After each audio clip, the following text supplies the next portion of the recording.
Welcome back. It's an effort to ensure no one goes hungry and the food we eat is safe and healthy. And in just a few weeks, Independence Bank will be hosting their 8th annual Farm to Fork dinner, and the community is still invited to attend. And we want to get the word out there. Thank you both for joining us this morning. Thanks for having us. Absolutely. So we have Kelsey Hargis and Kathy Payton with us from Independence Bank. Talk to us a little bit about what is the Farm to Fork dinner for folks that might not know or be familiar with what this is. Sure. So this is our 8th year for this event, and we are so excited to bring it back this year. But this is a community project that started a few years ago from what our bank employees call the Green Acre, where we have a community garden. Our employees go out and grow the produce, and then that was right around the time that a lot of these Farm to Fork dinners were starting. So we started our own initiative, but this one is a little bit different because of the work that our employees do. Now, Kathy, how large of a garden is this? What's the size of this garden? It's an acre. We call it the Green Acre. And again, it's the community garden at Mar Park. We raise corn, tomatoes, and that type of thing. We use that produce for our Farm to Fork dinner. After that's over with, then we have in non-profit organizations come in and pick the corn, and where they have use of it as well. And I love the fact that, I mean, it's local food, local residents. What has it been like? What has the growth been like in the last 8 years hosting this?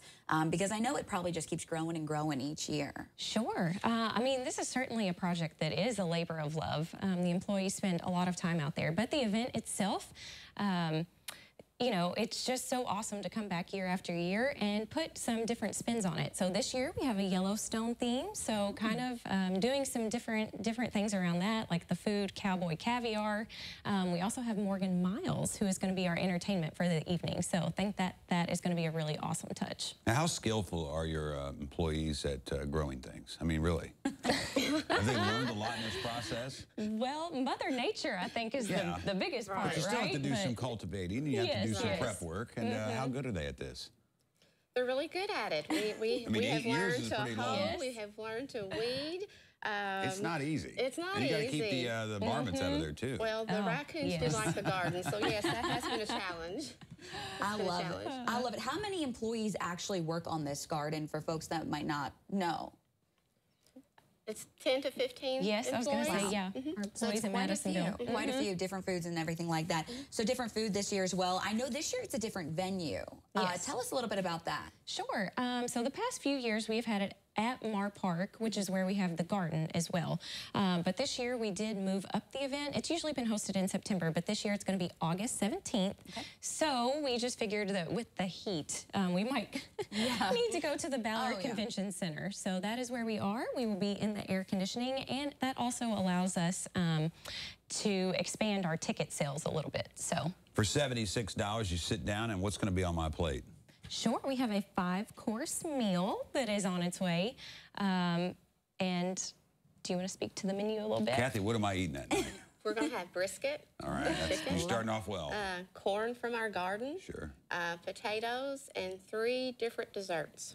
And I want to touch on, because I mean, that sounds absolutely delicious. And we talked about, you know, a lot of the employees farming, but the students as well. I know you guys help a lot with the 4-H students, the agriculture students, local farmers. Touch on that a little bit. Sure. So all of the money raised from this event is actually donated back to local 4-H and FFA chapters. We also give away a scholarship each year in honor of Danny Payton, who was a well-known name down in Hopkins County. And I read that this has raised about $60,000 so That's far. correct. What does it feel like to be a part of this? I mean, you guys are, you know, hyper-local, giving back to these kids, having your staff work on this. What does it mean to each of you to be a part of something like this right in your hometown or in your community? I mean, it really just gives you kind of a warm, fuzzy feeling, doesn't it? It does. It does. And the kids, they actually come to the event and they help work and they serve all of the entrees. So you kind of see them come full circle, and it's just really a nice touch. And you mentioned you kind of supplemented some other items that aren't grown in the garden themselves, or the garden itself, you know, the meat products, things like that. What's it been for those members of agriculture that provided that stuff for you? Does that get the word out about their products locally? And it does. Yes, we use some of the vendors at the farmers market and get their product. So, you know, they are mentioned as well for helping us with this. Absolutely. So let's give the details on this. I think we have a full screen that we have here. This will be taking place in Madisonville. This will be Saturday, August 17th. And we have the ticket prices there, $76 for an individual. Is that correct? That's Table correct. of 8. We have $608.